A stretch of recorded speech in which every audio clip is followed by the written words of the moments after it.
মানুষকে অনেক সুন্দর অবয়বে সুন্দর আকৃতিতে সৃষ্টি করেছি।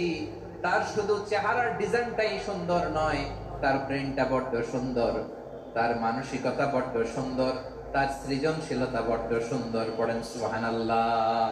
ফেরেশতার চেয়েও ভালো, খারাপ হলে পশুর চেয়েও নিকৃষ্ট। তার মানে শ্রেষ্ঠত্বে মানুষ, শ্রেষ্ঠত্বে ফেরেশতাকে হার মানায়, আর অধপতনে শ্রেষ্ঠত্বে ফেরেশতাকে ছাড়িয়ে যায়, আর অধপতনে পশুকেও হার মানায়। আল্লাহ বলেন, স্মরণ করো সে সময়ের কথা যখন আমি ফেরেশতাদেরকে বললাম, ও ফেরেশতারা আদমকে সিজদা দাও। সব ফেরেশতারা সম্মান সূচক সিজদা আদমকে দিল। তারা আদমের জন্য সিজদায় লুটিয়ে পড়লো, একজন ছাড়া, তার নাম ইবলিস। আওয়াজ করে বলে, সব নূরের ফেরেশতা যখন মাটির আদমকে সিজদা দেয়, এটা প্রমাণ করে ফেরেশতার চেয়ে মানুষের মর্যাদা বাড়িয়ে দিয়েছে কে? তুমি মাটির আদমকে প্রথম সৃষ্টি করিয়া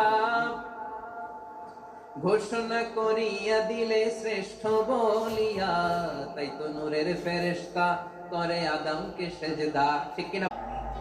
তাহলে মানুষ ভালো হলে ফেরেশতার চেয়ে ভালো। আবার মানুষ যদি খারাপ হয়, সে পশুর চেয়েও খারাপ। যদি খারাপ হয়, সে পশুকেও হার মানায়। চিল্লায় বলো ঠিক কিনা? মানুষ আছে যার বদ নজর থেকে, যার নজর থেকে 6 মাসের ছোট্ট মেয়ে থেকে শুরু করে 80 বছরের বৃদ্ধারাও নিরাপদ নয়। ঘর জ্বালিয়ে পুড়ে মেসাকার করে দেয়, শহরগুলো উড়িয়ে দেয়। এই যে ইসরায়েল গাজার মধ্যে যে অ্যাটাক করেছে, এরা মসজিদ মানে নাই, মসজিদে বম ফেলেছে। এরা খ্রিস্টানদের চার্চ, গির্জা মানে নাই, গির্জায় বম ফেলেছে।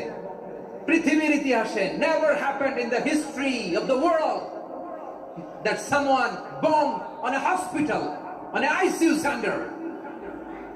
এমন হাসপাতাল যেখানে আইসিইউ রোগীরা আছে, ওই হাসপাতালের উপরও ইসরায়েলি সৈনিকেরা বোমা মেরেছে।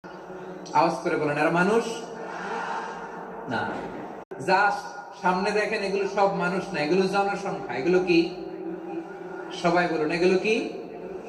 বাড়ছে জনসংখ্যা, কমছে মানুষ। বাড়ছে জনসংখ্যা, কমছে।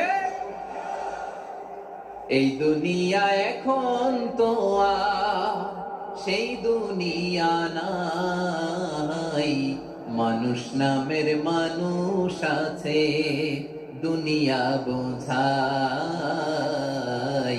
সেই মানুষের ভিড়ে আমার আসল মানুষ নাই। ঠিক কিনা?